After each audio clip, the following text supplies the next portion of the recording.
We live in an age of political polarization and preference bubbles, of economic change, rising threats, and a rapidly changing world. Canada needs to stay relevant. We need more smart conversations. We need to dive into critical issues and big ideas with passion and unrestrained optimism. I'm Erin O'Toole. Welcome to the Blue Skies Podcast. Welcome to Blue Skies. This is part 2 in our feature on the nuclear renaissance in Canada, the amazing developments in energy that will help us meet our climate objectives and help us sell Canadian technology and know-how around the world. It was recorded in June before I wrapped up as Member of Parliament on Canada Day. The news in July has been even more exciting. More small modular reactors for Darlington here in the Durham region, a new build of a large-scale nuclear generation station at Bruce, a world-class facility that is already the largest in the world, and Globe and Mail headlines and editorials focusing on this great technology. I wrote about this at the end of last year, saying the future was bright, one word, nuclear, on my Substack. I'm so happy to be seeing this for our clean energy future, for jobs, and for our innovation economy. This will be the last Blue Skies that I recorded as Member of Parliament, but if you want more long-form, intelligent discussion of issues facing Canada and the world, let me know what you'd like to hear, because we intend to keep Blue Skies going as I transition to be President and Managing Director of Addit in North America. I hope you enjoy part 2 of the nuclear renaissance. Today on Blue Skies, we're continuing our series on nuclear, its renaissance, its importance in the global fight to lower carbon emissions, the amazing 80,000 plus jobs we have in Canada attributable to this technology, and opportunities at home and around the world in the future. And we're so fortunate today to have as our guest the President and CEO of the Organization of Canadian Nuclear Industries, Bill Walker. Bill is someone I'm proud to call a friend and someone who's been a public servant and a community champion his whole life. He's a 3-term member of provincial parliament for the great riding of Bruce Grey Owen Sound. He served as the chief government whip in the PC government of Premier Ford, also as the Minister of Government and Consumer Services and Associate Minister of Energy. That came to him very naturally because Bill, in opposition, where he served alongside the MPP for Durham for a time, John O'Toole, my dad, Bill was the chair of the nuclear caucus at Queen's Park for the PCs. And prior to politics, he actually worked at Bruce Power in his community. He's also given back to that community, and that's why they sent him to Queen's Park. He's raised money and awareness for heart and stroke, for the Blue Water Education Foundation, and of course, the Wiarton Willie Festival. Now let's start off there, Bill. Welcome to Blue Skies. Thank you very much, Erin. And just before, because I don't want to lose time at the end, I want to thank you for all of your contributions and your public service in all of your different careers. You're an upstanding guy that I truly am honored to know and be a friend, and equally with your dad. That's lovely. But let's not leave Wiarton Willie, because there was a major crisis in Bruce Grey Owen Sound this last year. We lost Willie, right? Tell us about that tragedy for Canada. Well, without a shadow of a doubt, it is always a big thing around the world when Wiarton Willie is not there to be able to give that prediction. And ironically, many years ago, back in 1999, the first demise of Wiarton Willie, I was actually the festival coordinator. And that was a bit of a scramble as a relatively young guy with no media training. But we got through it. We found some new Wiarton Willies, some offspring. And yeah, this year was one of those ones again where always a challenge. An albino ground dog's not easy to find or keep. No, and there's competitors for his title as the great prognosticator of spring, Shubenacadie Sam and some of these upstarts, but it really is Wiarton Willie that tells us whether spring's coming, although it's very cold in Ottawa today, so maybe Willie needs to hit the books again. But listen, I'm not here to talk about the amazing cultural festival in your riding. I'm here to talk about an industry, and why don't you start off? You are probably one of the leaders of the most important industry group for this sector in Canada, the Organization of Canadian Nuclear Industries. Talk about who you are, what you do, your members, and your impact on our economy. Great. Thank you very much, Erin.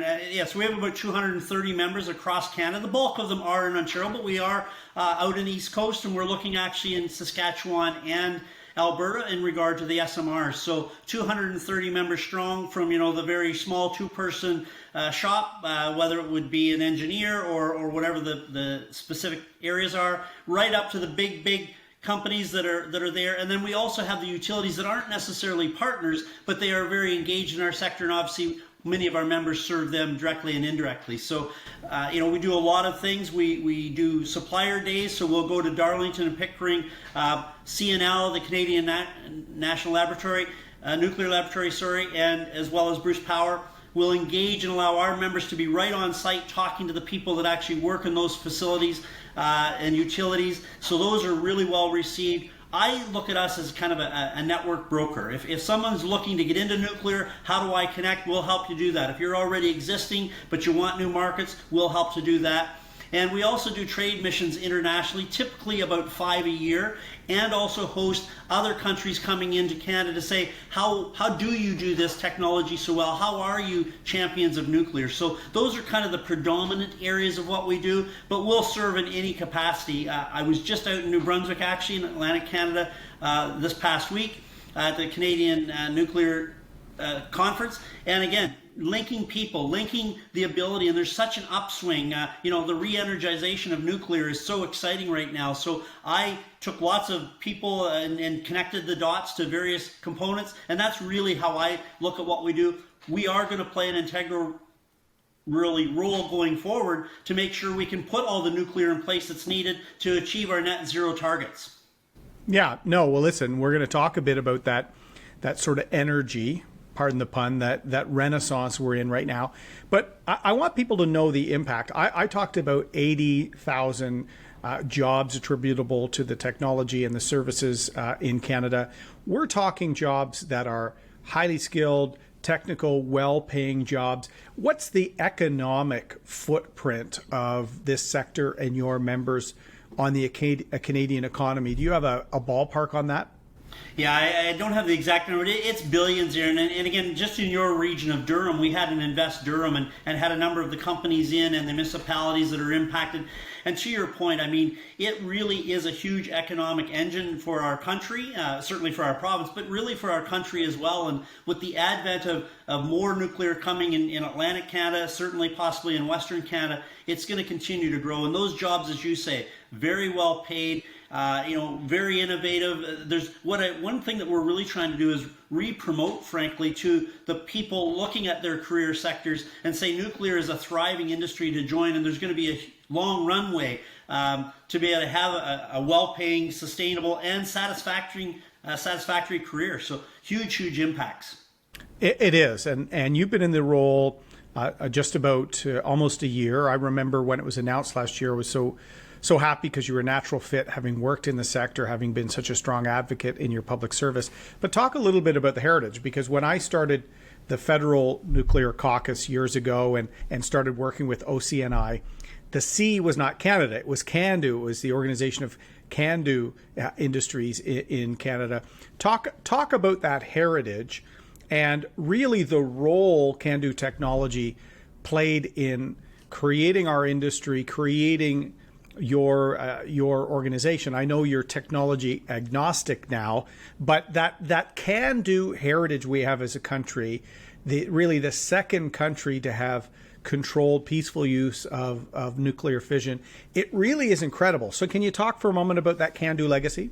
Happy to. So truly a big piece of Canadian heritage, and one that we should all be proud of, because it really has provided clean, reliable, affordable energy to all of us. So whether it's your long-term care facility, the arena, your house, the library, Capitol Hill, all of that energy is provided, a big chunk of that, by CANDU technology, which again, as you have so clearly illustrated, has such an impact in our communities. I mean, all of those little companies or big companies that are supporting our economics have played a critical role. And that CANDU technology has allowed us to be a leader, frankly, for 50 years, safely, I might add. And that's one of the things that we always hear.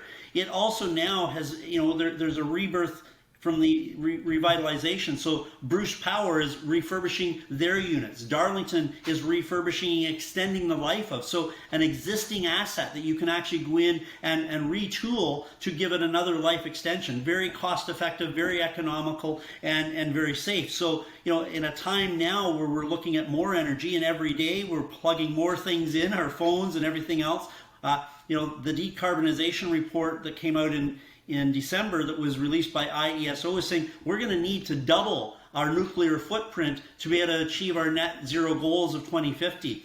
CANDU, I believe, and to your point, we are technology agnostic. There's lots of good developments that have happened. But I think, again, we have a really unique thing that is Canadian. 95% of the components are created in Canada. They're something to be very proud of. And one thing, Erin, that I'm really have always been a big champion, excited about, the CANDU technology also allows us to harvest isotopes, life-saving medical isotopes from our CANDU reactors. And that even has had a recent innovation. You used to have to wait for the actual turbine and the unit to be shut down to be able to harvest. So once a year, they now have, with Kinetrix and Framatome, both Bruce Power and OPG can do this while they're actually still firing while the reactor's still running. So that, what I really am trying to get through to people, if you had to wait in the last little while for cancer surgery or cancer treatment, that was partly because you could only harvest so often. It's so exciting to see that now we can do that online. And I was just at a Bruce Power Supplier Day yesterday. They actually said they just did a trial harvest online, and they actually harvested more than they had in the past year in that one time. And we can do this continuously. So, those people that, again, are even naysayers, tell me you don't want your grandmother, your daughter, your wife, your son saved as a result of a medical isotope, and CANDU technology is at the forefront of that. It is exciting. James Scognac, a previous guest, took me through the isotope project at Bruce, which is also in partnership with First Nations. So it's kind of an example of corporate social responsibility, environmental stewardship, health, innovation. It's pretty exciting. And we've alluded to this excitement, this energy, this renaissance. It's why old friends like us are talking. Let's talk about that for a moment, and really just the opportunity for Canada, because we have our tremendous heritage of innovation with CANDU, and we talked about that. We have the supply network. We're going to speak to Moltex, one of your members from New Brunswick, Rory O'Sullivan, about technology that allows using some of the spent fuel again to obtain more energy, and some of the technology that your customers are bringing.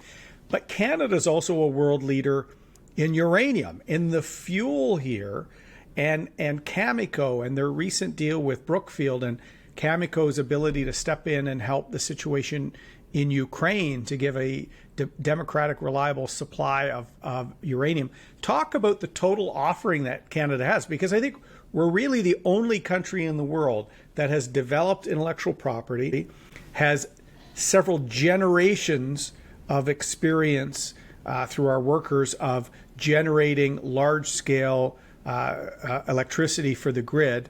We have world-class regulation. We have the fuel. Talk about this opportunity for Canada and our ambitions globally. Absolutely, Erin, and you've touched on a lot of them. I mean, we truly are a global leader, and something that we should be as proud as Canadians as we possibly can be. Right from the technology of CANDU to the fuel that you say at Cameco, and that geopolitical situation between Russia and Ukraine, that's opened up the doors to really rejuvenate, frankly, the fuel industry.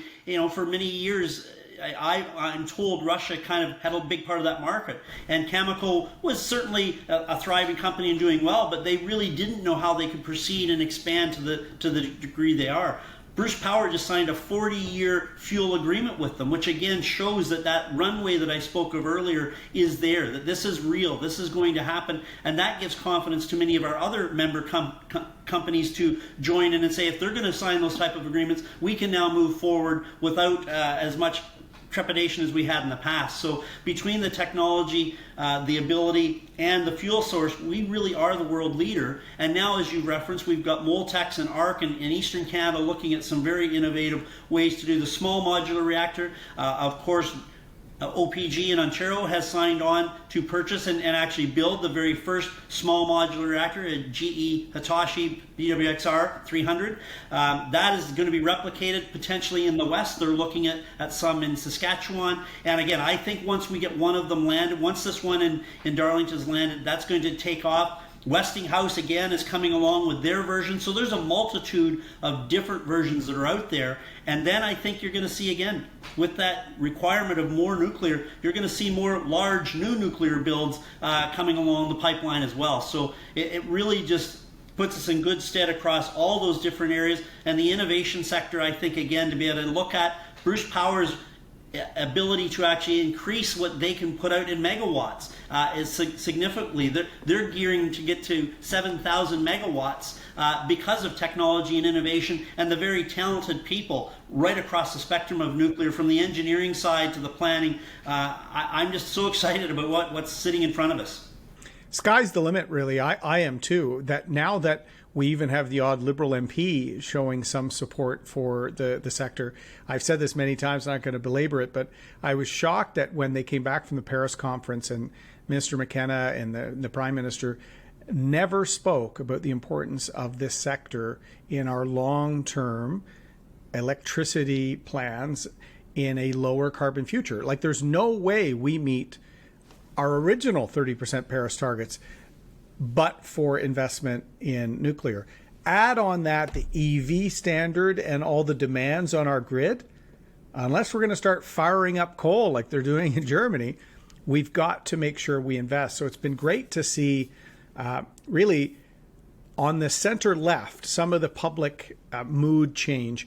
Cameco, I'm going to stay there for a moment just because what's incredible, when I went to Seoul to help finalize the first free trade agreement Canada had in Asia, a country where we lost over 500 men in the Korean War, and they love Canada for that commitment, I was amazed that one of our largest exports to Korea at the time came from right next door to my riding in Port Hope, Cameco, because Korea is a can-do user. And so the fuel for their generating station came from Port Hope, Ontario. Cameco in northern Saskatchewan is one of the largest Indigenous employers in the country. So these resource and extractive opportunities can be important for climate change, but also important in terms of economic reconciliation and business development and jobs for rural Canada. So do you see this renaissance for nuclear actually helping us come up with long-term climate change plans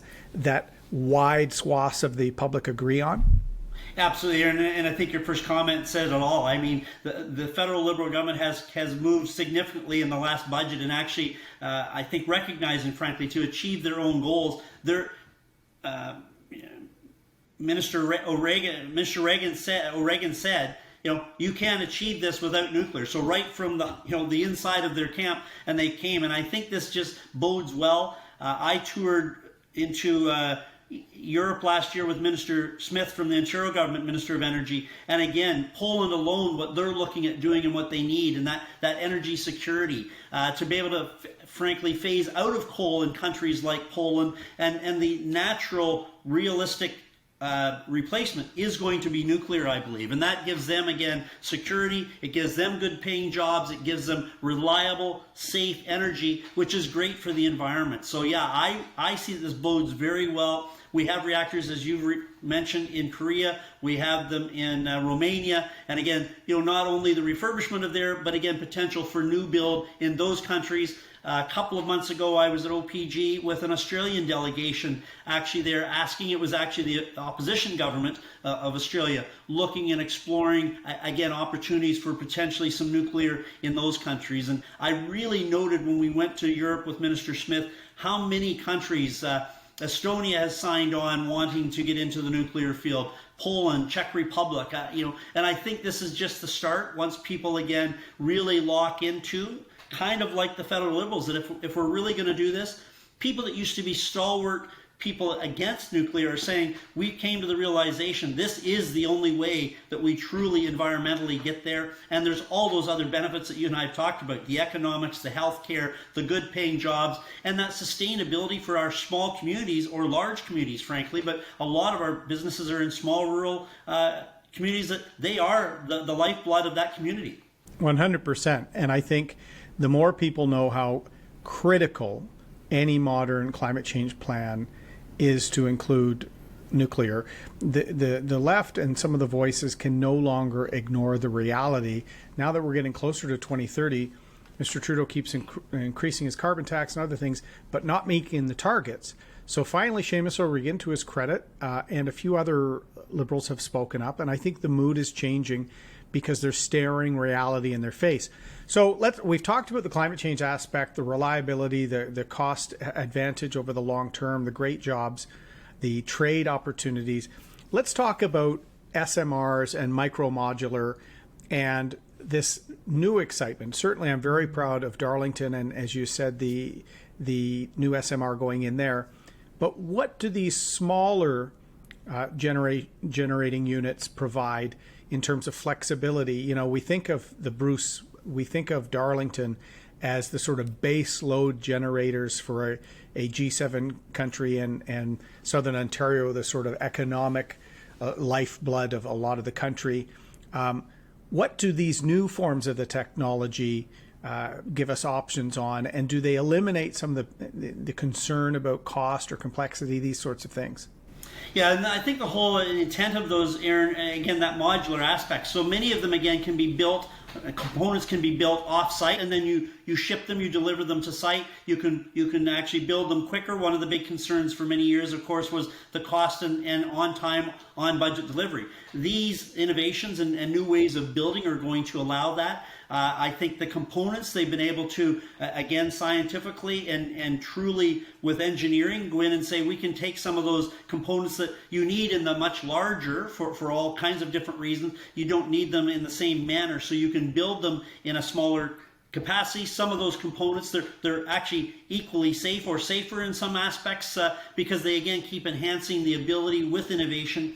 So that's really an exciting component there. And I'll give you an example. The one going into Darlington is going to be a 300 megawatt, which will power about 300,000 homes.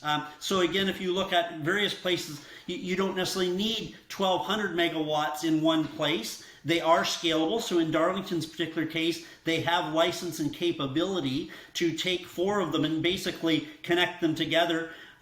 Once you get beyond that, you're probably better to go from economies of scale and all of the other things back to the large nuclear. But if you have a community that's 600,000 that doesn't have a reliable source, or they're only a coal source, for example, you can put 1 or 2 of those units in. You can utilize existing infrastructure. So again, it's relatively, in my mind, seamless.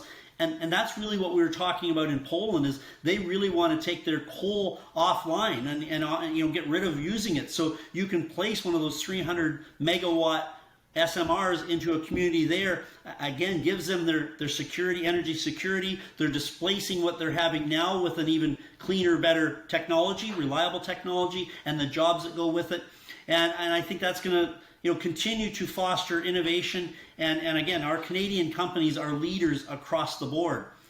The micromodular reactor is up to about 10 megawatts, which again makes it very enticing for particularly our rural and willing First Nations communities, if they were so choose. Now you're not flying in diesel. Now you're not burning diesel. Now you have your self-contained energy power unit that's right there in those communities that gives them the ability to either provide heat and or energy. So things like how they would grow their own vegetables, for example, their own food, because you can now look at, you've got that reliable base load and you're not, again, burning, diesel and all the planes back. I just think that the exciting thing for me is how we can, frankly, transform communities to a much safer, more reliable, and let them be more self-reliant because of the technology of those 2 or 3 different versions of SMRs and micromodular SMRs. Yeah, the flexibility is incredible. I led or co-led a study on Arctic sovereignty years ago, and I made sure part of our study and our recommendations explored the energy security for northern communities, Inuit communities, which, as you said, rely on diesel. And in the Arctic bill, they have to keep 2 years worth of diesel on site in case ice flows or there's shipping problems don't allow the diesel shipment to get up there. So here are this environmental disaster waiting to happen, these huge storage of diesel just to keep the lights on, where a micro modular option would allow a small little grid in these communities to be set up, emission free, easy to run, and long term, after end of life, very easy to sort of decommission. So the flexibility for these micro modular and SMRs as part of the sort of ecosystem of low emission power sources allows big cities and the Golden Horseshoe of Southern Ontario, a remote Inuit community, or a mining site in a very remote area where you can't get transmission in. So I think if we use the Renaissance to bowl over some of the sort of naysayers on this technology, it gives us so many options to not just get away from more carbon intense forms of energy. It helps us provide power to and energy security to communities that right now in modern Canada don't really have a serious plan. Absolutely, and you've touched on a very important one that I hadn't alluded to yet, is that whole mining sector. So again, the ability to produce the steam or the energy that you need to be able to extract other things, you're now not burning fossil fuels to do that. You're giving them the opportunity to be green operators, and many of them, frankly, are very much embracing the opportunity and the ability. The oil sands in the West, there's discussions going on again now for them to be able to switch technology to become much greener in their operation, which again, just it behooves all of us to support that. Yeah, I was really proud to see the leadership at the provincial level when there was an absence of leadership federally from Premier Ford, Premier Kenney, Premier Moe, Premier Higgs, having this quartet of provincial players looking at SMR options, looking at technology and supply chain networks, your members from Ontario helping perhaps put something in Fort McMurray. I think there's such great potential long term, and we're finally having the conversations to make it happen. And I think that's dragging along the federal government. I still think Guy Beau, the former activist, is not a fan of this technology, but Seamus and a few others are pushing. I think Mark Carney's public statements have been important to some of the business-minded liberals who really aren't enamored with this government either. But these conversations are important. That's why I've been writing on it. That's why I had James, and why I'm having Rory O'Sullivan to complement yours, one of your members. So I'm not going to put you on the spot. We're going to talk to Moltex and some of that keen innovation, New Brunswick base, the IP held in Canada. You've got so many members. I'd like you to talk about one in Ontario and one from outside to sort of give people a sense of some of the innovators, some of the entrepreneurs, and some of the Canadian workers that are not only ready to fuel this expansion of nuclear in Canada, but to take our ambition global and to really make sure that we remain, technology and service leaders for the technologies. So pick a couple and we'll close with you selling the virtues. I know you love all your members, Bill. You'll always be a great politician. But name a couple to let people know that this isn't just Bruce and Kinetrix and some of the bigger players that people might know. Talk about one or two that you think might illuminate our conversation. Well, I think, again, Erin, you've already referenced Moltex and ARC both, and they're different in what they're going to do. But, one of the exciting things in the East is they're looking at actually reutilizing the fuel. So again, that's exciting to me that you can get rid of what people are deeming to be waste. Well, it's really a fuel source, it's just not capitalized on and not leveraged as much as it can. So, quite excited. It's a ways down the road. It's obviously innovative. It's groundbreaking. There's a lot of things that have to happen. But I think anything where you can utilize an already existing, what I'm going to call as an asset, because if we haven't used it all and maximized, you have that alternative. So I think both of those technologies in the East, we've actually hired someone locally down there through a COLA funding through the federal government to have boots on the ground in Eastern Canada to be able to start to develop a supply chain there, so we're ready when they're ready. Again, as you mentioned, Premier Higgs has been very forceful there in standing up, and part of that 4 members of premiers that committed, and that's very exciting. Closer to home, there's a number of them. There's certainly, as I mentioned earlier, the GE Hitachi is already been chosen, and it went through quite a lengthy process. I think there were over 100 different types of SMRs, and they chose that. Part of that is because the technology, the licensing, the CNSC, which you say, the Canadian Nuclear Regulator, which is world class, had already given them the ability to move, because it's the same technology virtually that we've used successfully for 50 years. So you're going to have Darlington, you're going to have Saskatchewan have already agreed to the same technology. Tennessee Valley is looking at multitudes, and again, Jeff Lyash, the CEO, used to be at OPG, he's buying it. So now you're starting to see people talk about fleets of reactors, and again, that economies of scale when you're building. Westinghouse with the eVinci, and I think there are a couple of other of the big players that are partnering there to look at it. Doing some of the research reactors again, that again just allows us. McMaster University and Chalk River have had research reactors forever, which we haven't really talked a lot about, but having those and the ability to continue to enhance and improve and innovate, again, just to me, I think you used the term the sky's the limit, really. Maybe that's back to your Air Force world and always wanting to be a high flyer. There's certainly the ability there, I think, with all of our technologies. And you're right. I certainly try to be technology agnostic. I think they can all fill different special needs and special interests. But I think what I'm hearing, and I hear this from many of the people that have been around the industry a long time, they haven't seen this type of partnership and collaboration at all levels, whether it be the industry, government, the public, all jumping on and rowing in the same stream, that people have came to the realization, if we're going to hit our environmental goals, nuclear is going to be at the forefront of that. The world needs more Canada, and that needs to be more than just a slogan on the wall at the Indigo bookstores. It needs to be for our energy security and our future over the next 50 years. Use Canadian energy in terms of hydrocarbons and oil and gas, which is high ESG, Indigenous partnerships, ethically sourced, as well as we decarbonize over decades, more Canadian nuclear. Large generation source, SMRs, the supply network, and of course the fuel. Really proud of what Cameco's doing in Ukraine, doing with economic reconciliation with Indigenous communities and businesses.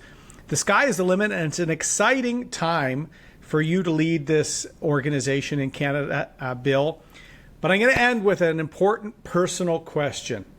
As a guy who's down to his final weeks of politics, Bill Walker, is there life after politics?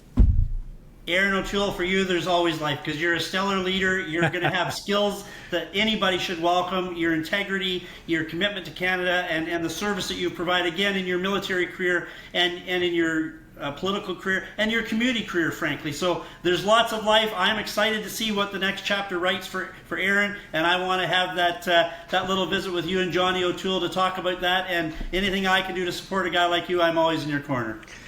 Well, listen, my dad loves you. I love you. My former chief of staff, Tasha, loves you. We'll have to all get together for a bad round of golf and a few wee drams afterwards. But I was glad to be able to celebrate your public service with your community last year. You were truly loved.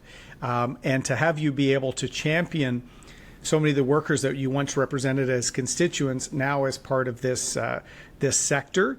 It is such an exciting time to be in the sector in Canada. I want to see us take that ambition globally. We've got leadership position. We shouldn't accept being middle of the pack. We shouldn't accept kind of mediocrity, which I'm seeing sort of entrenched here in Ottawa. So really happy you're in the job. Really fortunate you were able to blue sky this with us today. Thank you, Bill Walker. Honored and humbled. All the best, my friend. Thank you. Cheers. What a fascinating conversation with Bill Walker, the CEO, President of the Organization of Canadian Nuclear Industries. Next, we're going to have one of his member companies, Moltex, and their CEO, Rory O'Sullivan, talk to us about their intellectual property development in Canada, their technology that can actually use some of the spent fuel, extract more energy out of it, and add to the nuclear ecosystem we're developing in Canada. Exciting technology, so we're really happy to go to one of his members next. This is the third in an ongoing series on energy and specific nuclear energy and why it's so important for Canadian and global energy security, but also the global fight against climate change. How will nations keep their high industrial energy output? How will the developed world grow in a way that we keep emissions low? We started this series with Bruce Power and James Sconiac. We then spoke to Bill Walker and the Organization of Canadian Nuclear Industries. And today we're fortunate to be joined by one of the innovative members of OCNI, Moltex. And we have its CEO today, Rory O'Sullivan, joining us from St. John, New Brunswick. Now, Rory is from Ireland. This is the O'Toole and O'Sullivan hour, you could say today. He's a graduate of Trinity College in Dublin, also a graduate of INSEAD in France. He was a Forbes 30 under 30 and developed an expertise in nuclear physics, and then particularly molten salt technology and its opportunities. And so thank you for joining Blue Skies, Rory O'Sullivan. Hello, Erin. Great to be here. So we usually do a bit of a bio, which I've done, but your story is an interesting one, Rory, because you have an engineering background, that technical background. You had an interest in energy, but as you've told me before, you graduated Trinity College, got into working in energy, but in a renewable form in wind. And you were originally sort of anti or skeptical about the contribution of nuclear. Talk about that personal evolution, what drew you into energy, and then what drew you into physics and where you are today. Yeah, absolutely. I'd love to. So, it's been a bit of a journey. So when I was studying, I studied mechanical engineering, as you said, in Dublin. And I was really passionate about energy. I wanted to make an impact on climate change. And in Ireland, I graduated anti-nuclear kind of just because everybody else was anti-nuclear in Ireland. I was really a bit apprehensive about the usual reasons that most people are against nuclear. That's cost, safety, and the waste. And we'll come to those points later. And so I went, and in the summer I went and got a job on a wind farm because Ireland was one of the early adopters on wind. And I spent the summer on a remote site down in the west of Ireland in Cork. And it was very interesting. It was a great experience, but huge swathes of land were really not quite destroyed, but taken up. Very iconic land was big roads were taken through it. And at the time, the turbines were only 2 or 3 megawatts. The cost was very significant. And although even then we were seeing that the cost and the installation was the costs were getting cheaper, it was a long, long way to go before wind could really solve our problems. So I went away and a bit dismayed and was kind of thought renewables weren't the future, nuclear wasn't the answer. So I got out of energy and went into construction project management in London and had a lot of fun. And then it was kind of about 8 or 10 years after that, I came across the concept of molten salt reactors. And that's when I realized, hang on here, maybe there might be some avenue to nuclear which can really solve the traditional problems. With molten salt reactors, liquid fuel reactors, you really have the potential to deal with the safety, that's eliminate that fundamental hazard with nuclear power. You can deal with the waste and get potentially very low cost electricity. And so I went and spent a lot of evenings studying molten salt reactor and nuclear physics, and I just got absolutely hooked. I got all in, and then eventually got involved with Moltex. It was starting up, but back then I would meet people who have a PhD in nuclear physics and they'd never even heard of molten salt reactors. It was completely unheard of, and that was sort of 2013, 14, 15. It wasn't until about 2017 people started to hear and actually know what they are. Yeah, that's a great personal journey. You went from skeptic to evangelist in a way. That's right. And I've seen TED Talks from from environmental consultants that have gone in the similar trajectory, realizing all energies have their pros and cons. And when you start adding those up, the pros for nuclear are incredible. And so with the molten salt reactor, I'm going to get you to explain the technology in a moment, but you talked about the benefit and why you became particularly interested in this form of nuclear physics, in this form of generation. And you mentioned the waste and the safety and the cost. Obviously, the big two scares that a lot of people have of the technology are based in the 50s origin and the Cold War, is the what to do with these barrels of waste, the portrayal on the Simpsons television show, that sort of sense that there's tragedy around the corner, and the concept of a meltdown, and 3 Mile Island or some of the media portrayals we've seen of the technology. Talk about the technology for molten salt, but also why it eliminates those risks and what was so attractive to you about this form of technology. Yeah, sure. And actually, maybe just kind of merging into that, when I got into nuclear power, I was actually quite against most of the conventional forms of nuclear power. Um, and then it wasn't until I really got embedded with the industry and really learned about the incredible job that the industry has done on making the plants absolutely unequivocally safe. I mean, nuclear is statistically by far the safest form of energy generation. And the cases that I was looking into to make my judgments and assumptions on the economics of nuclear power were really very special, isolated cases where it has been very expensive. But generally, like look at the case of Canada, nuclear is extremely affordable and absolutely underpins the low-cost electricity that Canadians have. So now couldn't be a bigger fan of all types of nuclear, molten salts included. But the reason why molten salts are quite special is that the fundamental hazard with nuclear power is a meltdown, and that can release a large amount of radioactivity in a severe accident. As I said, the industry has done a very good job of making sure that really can almost never happen. But in a molten salt reactor, the concept of a meltdown just doesn't apply.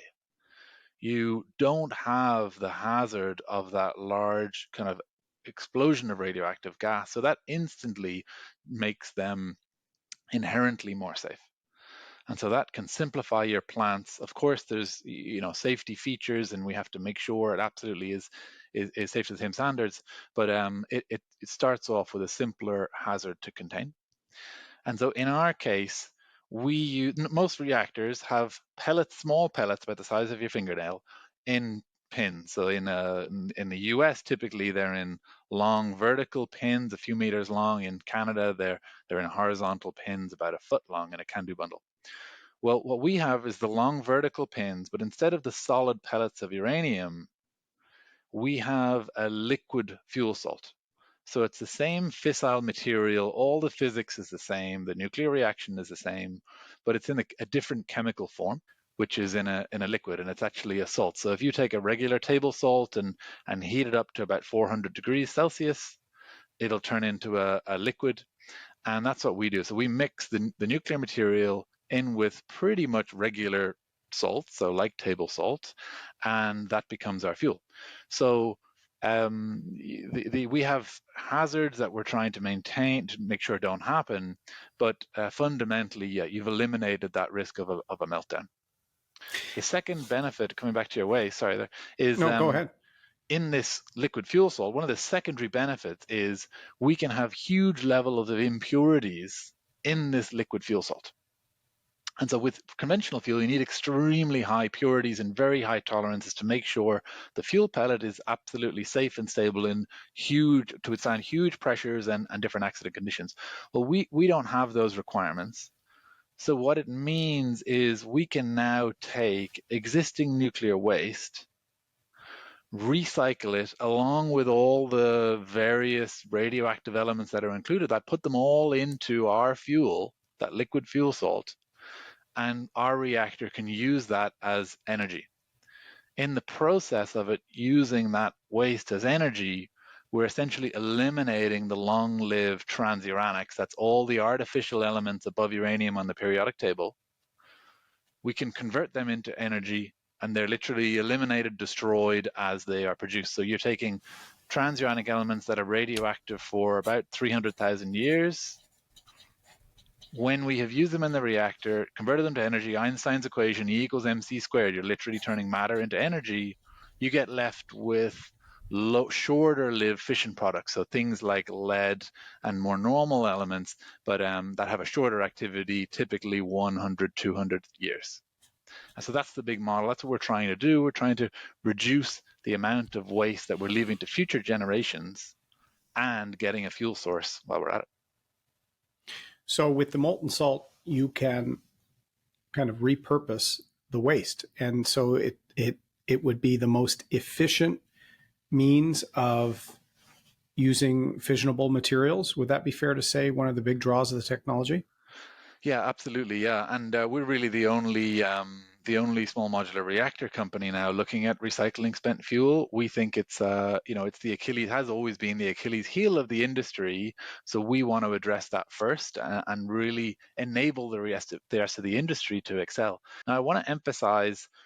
Although we are destroying these long-lived transuranics, we can't get rid of everything. This is not a magic technology. There will still be some waste left at the end. For example, when we shut down the reactor, there's still the spent fuel and radioactive material in the reactor then that we need to get rid of. So there's still the need for a deep geological repository.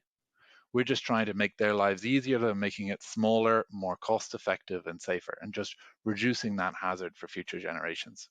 So do you really envision your small modular reactors working in unison with the existing fleet of CANDUs and potentially others in Canada, where there's a second round of use of waste or spent fuel? Or would you also be greenfield, where you would be a mixture of two? Or are you part of that ecosystem of generation and maximize or minimizing the waste?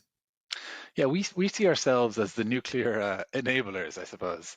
So there's, I think it's 19 reactors in Canada at the moment. It's about 12,000 megawatts of power being produced by the CANDU fleet. Well, with the spent fuel from those reactors, we can run about half the amount of power, at least. That's with very conservative assumptions. So that's with 12 gigawatts, we can produce at least 6 gigawatts of power from our reactors for 60 years. And as we progress the calculations, it looks like it might even be more, up to 9 or even 10 gigawatts. With the US fleet, it's not quite as efficient. It's about a 1-to-3 ratio rather than Canada. It's about a 1-to-2 ratio. But that's with the existing CANDU. So yes, we see ourselves working in conjunction with CANDUs to get more efficiency out of the fuel and reduce the waste. But we can do the same for SMRs. So with the spent fuel from almost any SMR, we can take that and create more clean energy again, reducing that waste legacy issue for future generations. Fascinating. What about, we were always talking about the decommissioning of nuclear weapons and enriched products. Like, would you be able to use those materials as well in a molten salt reactor? So we don't need any enriched uranium. So just kind of give the background here. The Canadian technology CANDU reactors don't require any enriched uranium. They can just use natural uranium. Many or even most of the new SMRs need low enriched uranium, or let's say medium enriched uranium, what's called HALEU, around 20%. Our only fuel source is the existing spent fuel. So for example, in New Brunswick, we're looking at building a 300 megawatt reactor for the first one. Our waste recycling facility will be on site beside the existing CANDU fleet, and the only source of fuel we need is already sitting on site at Point Lepreau, the spent fuel. So we could look at redesigning the reactor for other fuel sources, but we're really focused on the waste piece and dealing with that first. Maybe in the future we can look at other fuel sources, but that's what it is. In terms of the proliferation question you asked about, this is that is often brought up as a risk because handling and treating spent fuel has been used in the past to produce weapons and for other purposes. Typically, governments have used this back in the 50s. That is a very different process to what we're doing. Our process cannot produce weapons grade material, and in fact, once we have used the original spent fuel, and it's specifically the plutonium in spent fuel in our reactor, it's destroyed. Future generations can no longer use it. So ultimately, we're really eliminating the hazard once it's been used, and the reactor life is. So it sounds incredibly promising, but why do most people, even people that may know this sector, nuclear, why have they may not have heard of molten salt? And there have been some trials and test reactors, I believe, but what sets Moltex apart? Have you had a proof of concept, or where are you at, and what is unique about the Moltex technology? Yeah, well, there's lots of theories and opinions about why molten salt reactors weren't produced. One of them is that it's actually when the nuclear era started and the US were developing nuclear power technologies, they were looking for sources of, a dual use of them to produce weapons, and a molten salt reactor is not very good at that. I'm not sure if that's the truth or not, but you do often hear that. One of the challenges with conventional molten salt reactors is you have the liquid fuel pumped around a circuit. So it's pumped through the core and then around heat exchangers and pumps. And this is a third of the periodic table going through all of your components. So you do get extensive corrosion, and that was quite hard to manage. They were able to manage it through the test reactors. The test reactor ran as planned and effectively, but that's other reasons why they were quite complicated. What's different about ours and our unique Canadian IP is that we have the molten salt liquid fuel in conventional fuel pins. And that's what our master patent is, with granted patents in most major nations, unpumped molten salt reactors. That's anybody who wants to have a molten salt reactor that doesn't pump it around the circuit. That's our IP, which is fully Canadian. That's outstanding. And so why Canada? Is it the partnership with the CANDU and being that complementary part of the fuel cycle? Because I do know you developed the technology in the UK. Is that correct? Talk about your Canadian IP and why an Irishman named O'Sullivan sitting in St. John, New Brunswick. Yeah, sure. Well, we have a partnership, but it works very well with CANDU, but the technology is just as applicable to, all commercial reactors today.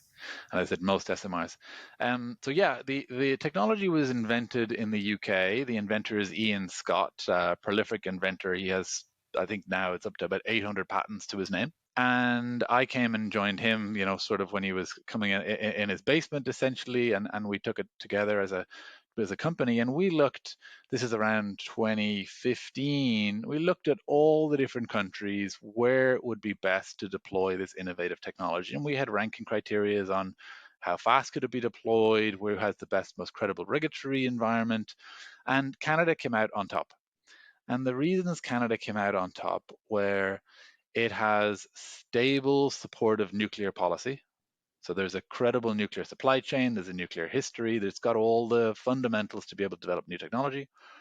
It is looking to decarbonize. So there's a supportive policy for nuclear and clean energy. There's a very excellent regulatory framework for any nuclear power, but specifically advanced nuclear, innovative nuclear power. If you look at the US, it has a lot of advantages. There's a lot of money thrown at the sector, but they have a regulatory system that needs complete overhaul to be able to do any innovative advanced nuclear. In addition, there is a market and technology neutral customers that are interested in progressing nuclear power. So it was around late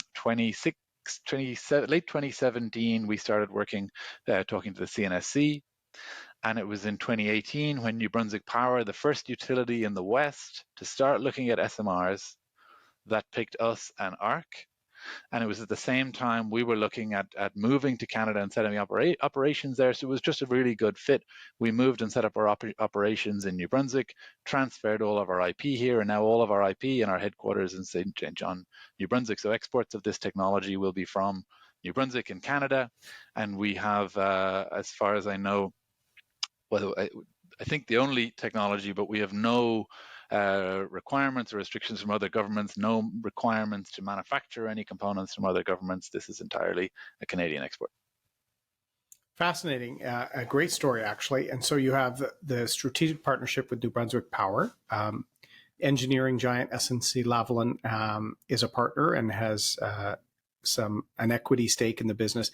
And you've been establishing partnerships and trial work with OPG, Ontario Power Generation. So there's been some exciting opportunity and growth. You've got a team of about 35 on the ground in New Brunswick. What is your vision for the next 5 to 10 years? When do you see you generating some power with molten salt, with your technology in New Brunswick? And what's your vision for the next decade plus? Yeah, so we're not going to be the first to market. We're probably the most advanced, innovative technology out there that's the most disruptive. Our waste recycling facility, Watts is the name of it, is planned to be online around the same time as the first SMRs. And that is a huge achievement in itself. It's a big facility, first of its kind. And we're not going to build a reactor in parallel at the same time. We're going to build that after. So that'll be a few years after the waste recycling is up and running. We also need to be producing the fuel for the reactor. But in terms of the next 5 years, what we've been doing up to now is all the sort of benchtop lab university testing. So we have our own facilities where we're using uranium and SIM fuel to test the waste recycling. And we're doing corrosion tests and heat transfer tests, and we have different molten salt loops. We're also doing that with some of the US nuclear labs, various Canadian universities, to really demonstrate the fundamentals of the technology and make sure that we can make these claims with robust backing. And over the next few years, it's really a scale up of those tests. So at the moment, we've done everything. We've done the first level of tests, and then they just get scaled up bigger and bigger and more integrated until we get into full licensing and have everything absolutely evidenced before we get into construction of the main reactor.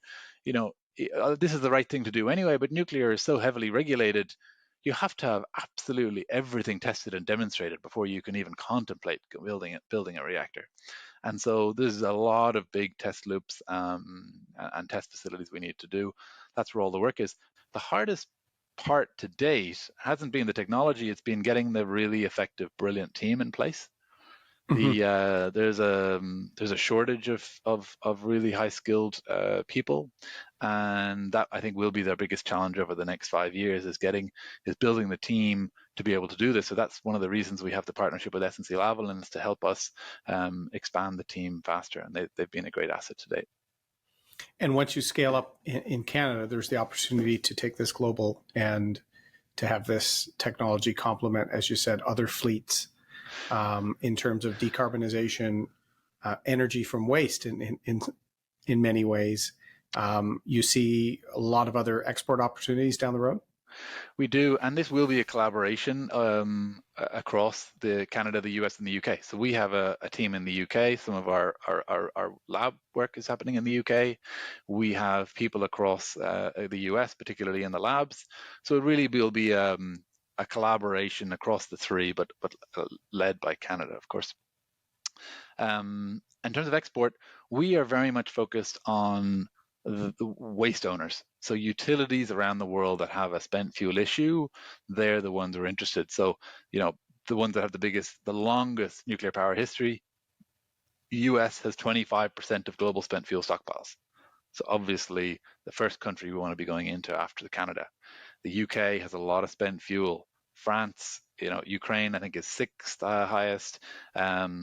South Korea, Japan, the big nuclear operators are the targets of interest, and we are getting a lot of interest from the utilities. They're all screaming to see this technology demonstrated and working in those test loops, because they're at the moment the solution is to bury it on the ground, and people want better solutions than that. They want to be able to get more energy out of it and reduce that long-term legacy issue. Yeah, and as you said, you're getting a second level of energy from the waste, and then minimizing what actually gets stored in deep geological storage, whether it's in Canada or elsewhere. It's a fascinating technology, Rory. I saw you speak at a conference, and we've talked about it a bit.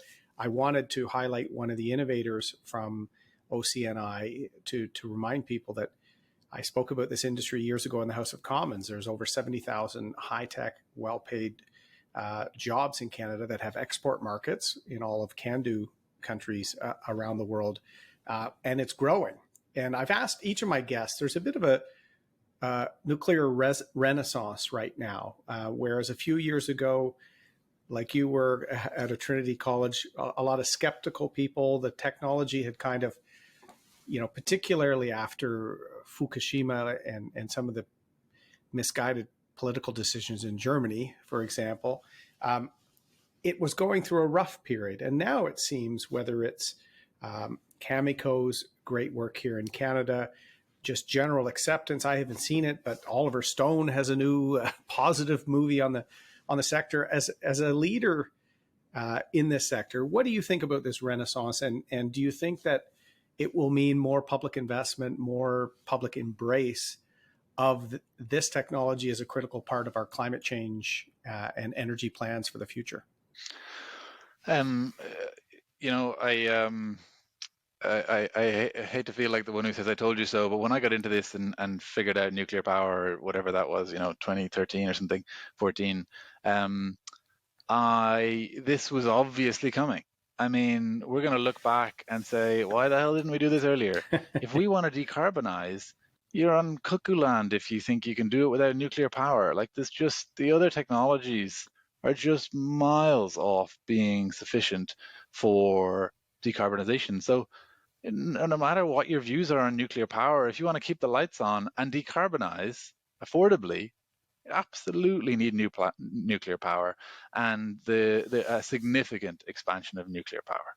And it's very exciting. We need to be ready.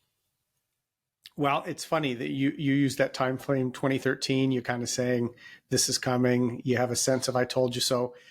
I created a nuclear caucus in Ottawa around 2013, and I was saying the same thing. And what I found shocking after the Paris climate change agreement, where the new Trudeau government signed off, but on targets that had been set by our government, the Conservative government previously, there was zero talk about this sector being part of the long-term lower carbon future. Yet Canada has almost a bit of first mover advantage in some areas of this sector. And as you said, a well-respected, very technical and safe, but much easier to navigate regulatory structure around it. Do you see this renaissance also making more job opportunities, more investments, an economic renaissance for Canada if we show a little bit more ambition?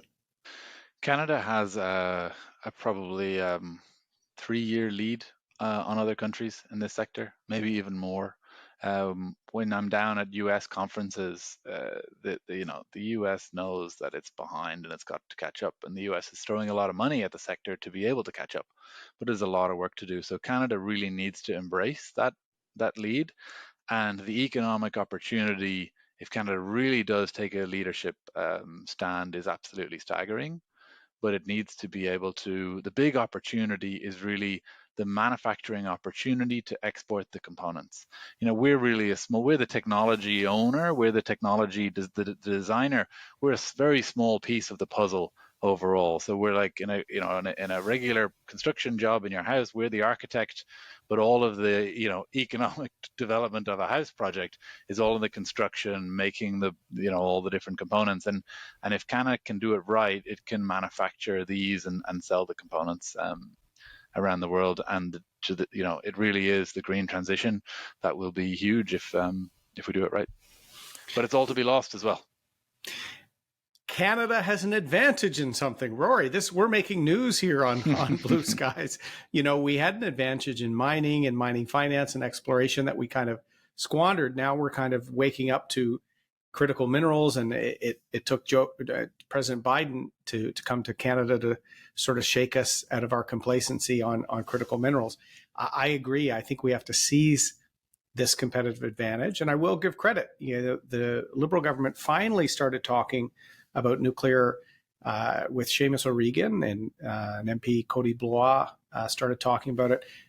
Some of the early ministers, like Minister McKenna, was viewed as an anti in this sector. And I think we've only got a couple of years to really take advantage of this first mover advantage. And I think Moltex's story in terms of innovation, in terms of cost effectiveness, reducing waste is a truly exceptional one. So thank you for blue skying your technology and the nuclear renaissance with us today. Thank you for having me. It was very enjoyable. Well, that's Blue Skies, and that's the end of our series on the nuclear renaissance. I want to thank Rory, I want to thank Bill Walker and James Sconiac for talking about it. I'm very proud of OPG Darlington, one of the most efficient, can-do, safest, award-winning producers, and will be the site of Canada's first commercial SMR, something small modular reactor, something that I've been working with the OPG folks and the Ontario government for many years, promoting, pushing. It's going to be here. So like anything, Canada can lead, must lead, but we have to seize the advantage. Thanks for blue skying this with me today. I'm MP Erin O'Toole.